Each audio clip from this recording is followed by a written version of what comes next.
महाराष्ट्राच्या केंद्रस्थानात अचानक एक मोठी चर्चा रंगू लागली आहे आणि त्याच्या केंद्रस्थानी आहे दोन मोठे पहिले वक्तव्य.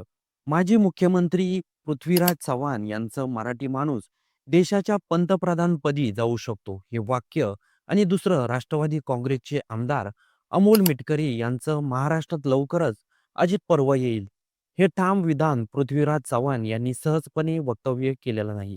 ते म्हणतात एपिस्टीन फाईल्समुळे अमेरिकेत मोठा राजकीय भूकंप झाला आहे.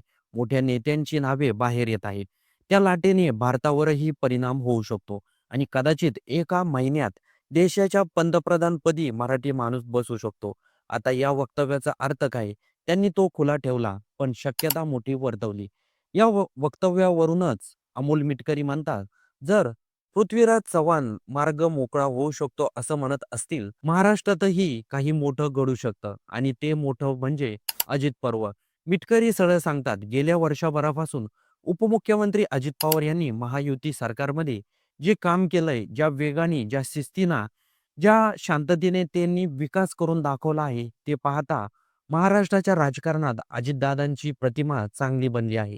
लाडकी बहीण योजना ही संकल्पना अजितदादांची, तिची अंमलबजावणी देखील त्यांनीच केली आणि आज महायुतीच्या विजयात या योजनेचा भक्कम वाटा मानला जातो.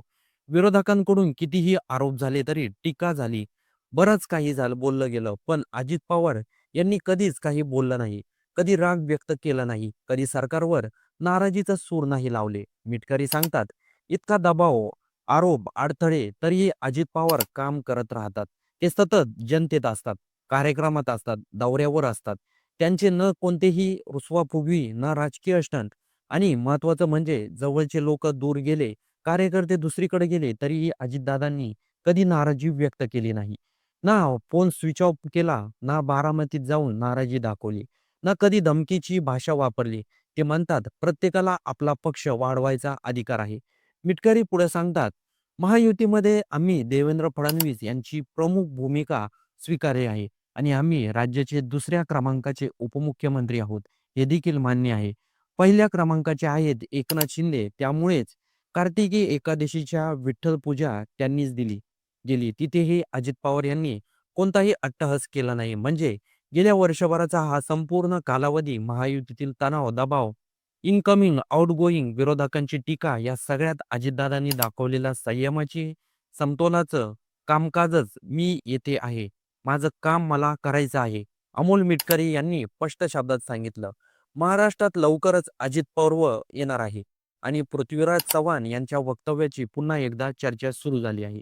त्यांनी एपिस्टीन फाईलचा उल्लेख करत सांगितलं, अमेरिकेत मोठे नेते अडकत आहे.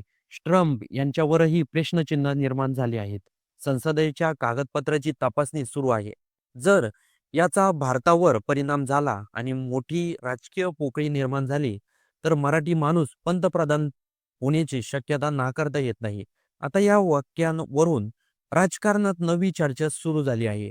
मराठी माणूस कोण? चव्हाण म्हणतात, मी फक्त म्हटलं मराठी माणूस पंतप्रधान होऊ शकतो.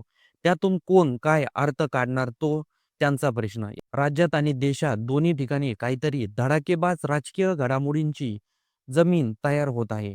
महाराष्ट्रात महायुतीच्या दुसऱ्या वर्षापूर्तीनंतर परिस्थिती बदलू शकते का?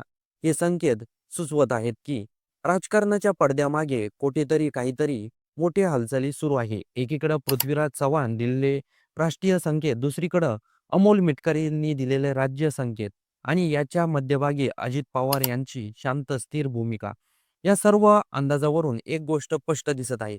जर पंतप्रधान नरेंद्र मोदी हे भारताचे पंतप्रधान पदाची जबाबदारी मराठी माणूस म्हणजे देवेंद्र फडणवीस यांना देखील देऊ शकतात, असा तरी अंदाज दिसत आहे. कारण एकीकडे अमोल मिटकरी यांचं अजित पवार हे राज्यामध्ये मुख्यमंत्री होऊ शकतात हे विधान आणि दुसरीकडे पृथ्वीराज चव्हाण यांचं वक्तव्य पंतप्रधानपदी मराठी माणूस जाऊ शकतो.